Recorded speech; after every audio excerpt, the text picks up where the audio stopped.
Bismillahirrahmanirrahim. Assalamualaikum warahmatullahi wabarakatuh. Kami dari kelompok 8 yang beranggotakan saya Danur Alfiah dan Teh Fitria Nur Hidayati akan mempresentasikan salah satu mata kuliah kami, yaitu Qiraatul Quran yang berjudul Tanda-Tanda Wakof. Apa itu wakof? Wakof menurut bahasa ialah berhenti atau menahan, sedangkan menurut istilah, wakof adalah menghentikan sejenak bacaan.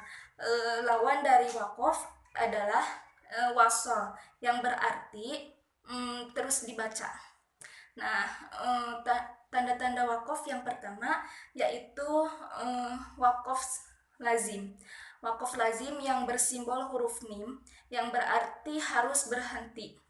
Contohnya terdapat dalam Quran surat Al-An'am ayat 20. Kemudian wakof la wasol yang bersimbol laf alif, lam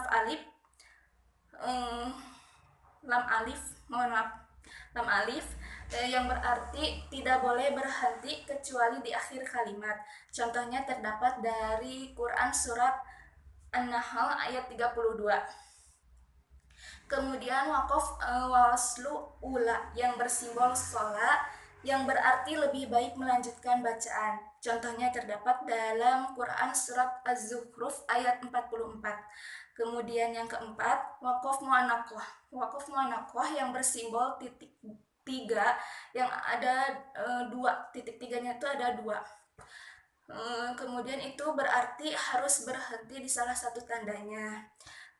Contohnya terdapat dalam Quran surat Al-Baqarah ayat 2. Kemudian wakof jaiz yang bersimbol huruf jim, berarti boleh berhenti atau boleh melanjutkan bacaan. Contohnya terdapat dalam Quran surat Az-Zukhruf ayat 35.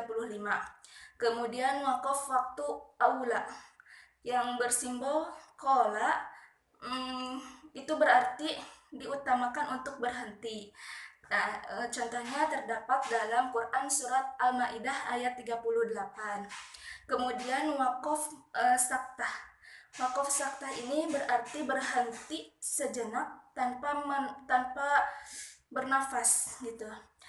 Contohnya terdapat dalam Quran surat Yasin ayat 52.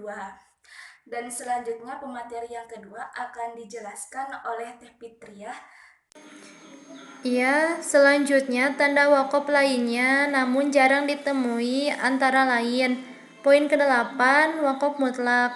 Tanda wakaf to artinya harus berhenti. Maka apabila kalian menemukan tanda wakaf to pada bacaan, maka kalian harus berhenti. Poin ke-9, wakaf murokas, yaitu huruf so. Tanda wakaf murokas berarti tidak berhenti selama tidak menemukan alasan untuk berhenti atau kita kehabisan napas karena panjangnya suatu ayat, maka kita meneruskan bacaan. Dan poin ke-10, wakof qobih. Tanda wakof qobih artinya diutamakan untuk melanjutkan apabila pada ayat Al-Quran terdapat tanda wakof. Ini lebih baik diutamakan untuk melanjutkan bacaan. Poin ke-11, wakof mujawaj. Tanda wakof mujawaj berarti diutamakan untuk melanjutkan untuk tanda wakof mujawaj ini, maka kalian dianjurkan untuk melanjutkan membaca. Dan poin ke-12, wakof kozalik.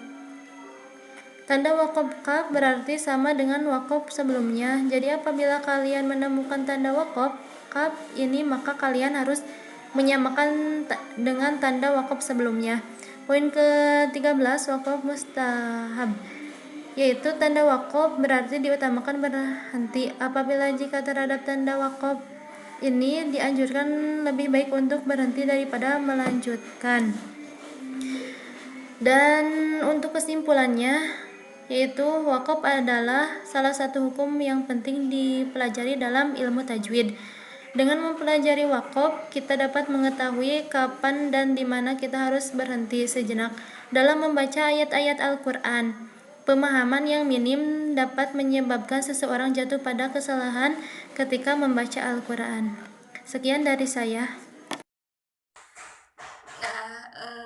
Mungkin cukup sekian dari kelompok kami. Mohon maaf apabila ada kekurangan dan kesalahannya. Mohon dimaklumi karena kami masih tahap pembelajaran. Wassalamualaikum warahmatullahi wabarakatuh.